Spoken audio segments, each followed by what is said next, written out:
দূতাবাসের যে জায়গা, সেই জায়গায় যে দেশে দূতাবাস অবস্থিত, সেই দূতাবাস সেই দেশ পর্যন্ত ওই দূতাবাসের অনুমতি ছাড়া ওই ভূখণ্ডে ওই ভবনে ঢুকতে পারবে না।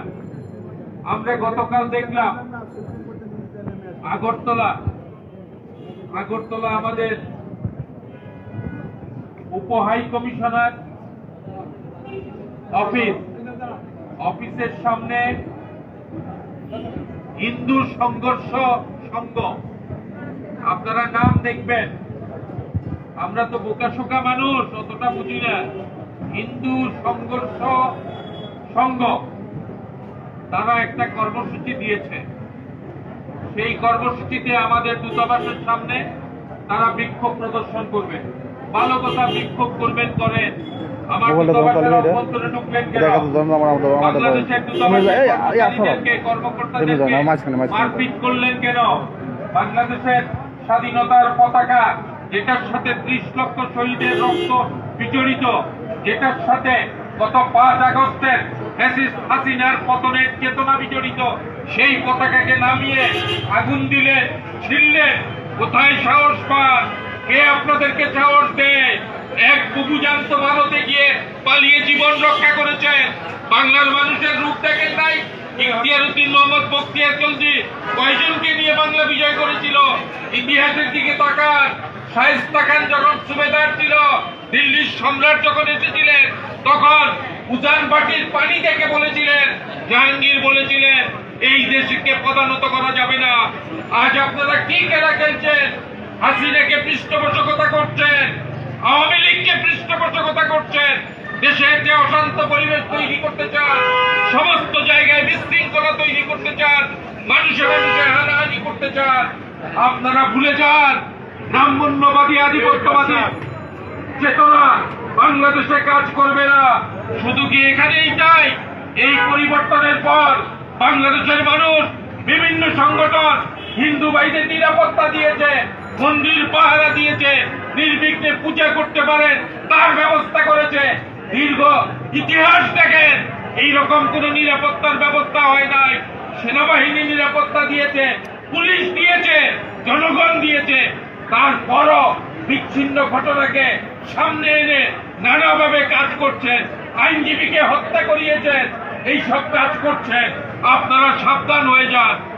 আপনারা ভাববেন না ওখানে বসে ওই ষড়যন্ত্রের সাথে রাষ্ট্রীয় ক্ষমতাকে যুক্ত করে বাংলাদেশকে পদানত করবেন।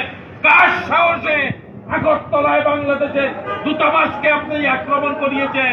আমরা দেখেছি ভিডিওতে, পুলিশকে নির্বিকার দেখেছি, নিরাপত্তা কর্মীদের নির্বিকার দেখেছি। কেন নির্বিকার দেখলেন? আপনার নির্বিকারের মধ্য দিয়ে বিশ্বে যদি অশান্ত তৈরি হয়, বাংলাদেশে কেন হয়? 60 মুসলিমদের তার পাশে আছে, বাংলাদেশে কেন হয়? বিশ্বের গণতান্ত্রিক দেশগুলো বাংলাদেশের পাশে আছে। ভারতের মোদী, ভারতের এই ব্রাহ্মণ্যবাদী শাসন, এগুলো কিছুই টিকবে না। আমাদের নির্যাতন করবে। 7 সিস্টারের স্বাধীনতার জন্য লং মার্চ করে এগিয়ে যাব, রুখতে পারবেন না আমাদেরকে। কাজে এই অশান্ত করবার চেষ্টা করবেন না।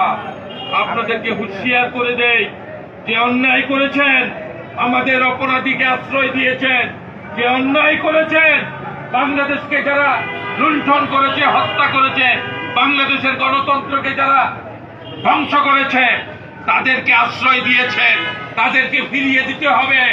বাংলাদেশের বিচারের বিচার হবে।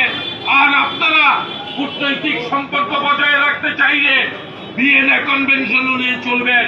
আমাদের দূতাবাসের উপর হামলা, বাংলাদেশের মানুষের উপর হামলা বরদাস্ত করা হবে না। আমরা টেলিভিশনে দেখেছি মসজিদগুলোকে ভাঙা হচ্ছে। কেন মসজিদ ভাঙা হচ্ছে? মসজিদ মুসলমানদের ধর্ম উপাসনালয়। সার্বজনীন ভাবে কোন ধর্মের মানুষ কোন ধর্মের উপাসনালয়ে আঘাত করতে পারবে না। আমরা দেখেছি মসজিদগুলো ভাঙা হচ্ছে। বাবরি মসজিদ ভেঙে ওখানে আমরা দেখেছি কি করেছে।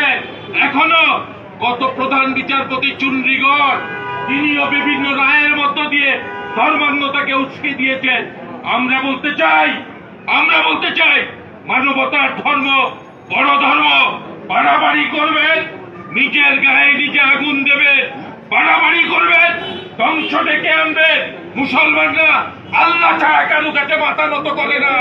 ঠিক তদ্রুপ আমরা আপনাদের বিরুদ্ধে প্রতিরোধ গড়ে তুলব। আমি অন্তর্বর্তীকালীন সরকারের প্রতি আহ্বান জানাই, আপনি সমস্ত রাজনৈতিক দল, শ্রেণী পেশার মানুষ, বৈষম্য বিরোধী ছাত্র আন্দোলন সবাইকে নিয়ে